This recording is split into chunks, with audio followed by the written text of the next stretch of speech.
불같은 시험에서 사도는 더 낮은 수준의 핍박 곧 비방과 능욕으로 혀로 말미암는 수준으로 내려간다.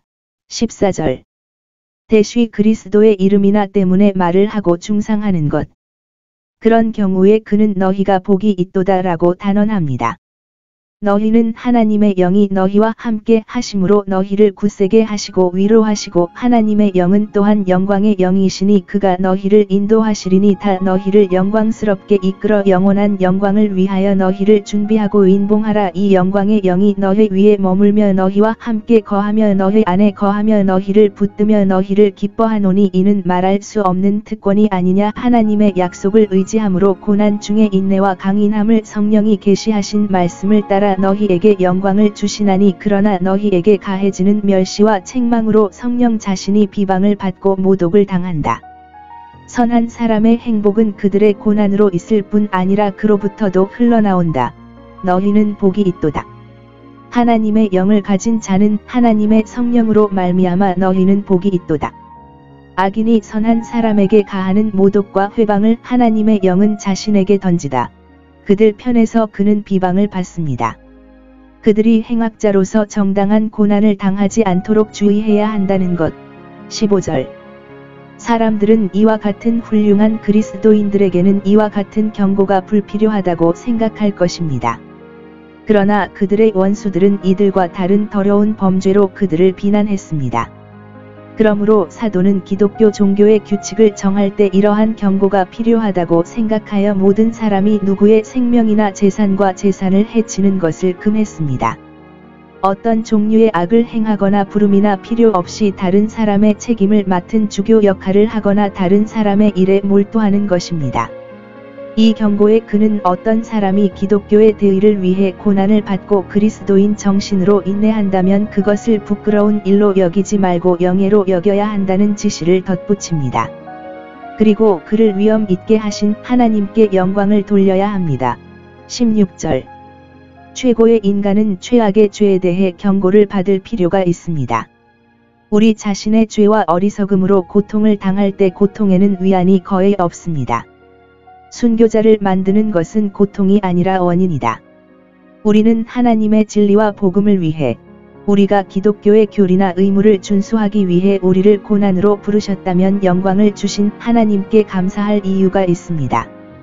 이제 그들의 시련이 가까웠고 그에 따라 준비해야 한다는 것. 17, 18절. 그는 하나님의 집에서 심판을 시작할 때가 왔다고 그들에게 말한다. 섭리의 통상적인 방법은 다음과 같다. 하나님이 큰 재앙과 무서운 심판을 온 민족에게 내리실 때 일반적으로 그의 백성부터 시작하신다. 우리 구세주께서 예언하신 그런 보편적인 재난의 때가 지금 가까이 와 있습니다. 마 24, 9, 10. 이것은 당신에게 필요한 인내에 대한 앞에서 말한 모든 권고를 렌더링합니다. 그리고 당신을 지원하기 위해 두 가지 고려 사항이 있습니다. 이러한 심판은 하나님의 집과 가족인 너희에게서만 시작되고 곧 끝날 것이다. 너희의 시련과 교정은 오래 가지 않을 것이다. 너희의 고난은 악한 세상 곧 너희 동족인 유대인과 현세에서 선한 사람들의 고난은 불순종하고 믿지 않는 자들에게 닥칠 형언할 수 없는 고통의 실증입니다.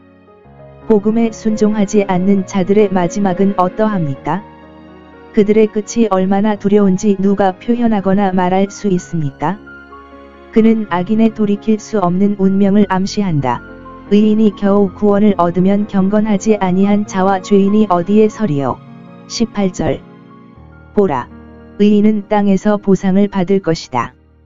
악인과 죄인은 얼마나 더 많습니까? 이것을 70인역은 사도가 여기서 인용한 그대로 번역합니다.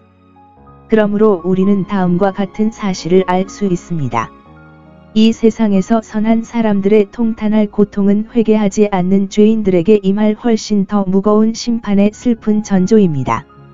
그러나 여기에서 구원을 가장 높은 의미로 생각한다면 다음과 같은 사실을 알 수 있습니다. 극복해야 할 고통과 유혹과 어려움이 너무 많고 죽여야 할 죄가 너무 많고 문이 너무 좁고 길이 너무 좁습니다. 의인이 할 수 있는 만큼만 구원을 받는다는 것입니다. 구원의 절대적 필요성이 그것의 어려움과 균형을 이루게 하십시오. 생각해 보십시오. 처음에는 어려움이 가장 큽니다. 하나님은 은혜와 도움을 베푸십니다. 대회는 오래 가지 않을 것입니다. 죽도록 충성하라, 그리하면 하나님이 생명의 면류관을 내게 주리라. 경건하지 않은 자와 죄인은 의심할 여지 없이 저주받은 상태에 있다. 그들은 어디에 나타날까요? 그들은 심판자 앞에 어떻게 서게 될까요? 그들은 어디에서 머리를 보여줄 수 있습니까? 의인이 거의 구원받지 못하면 악인은 반드시 멸망합니다.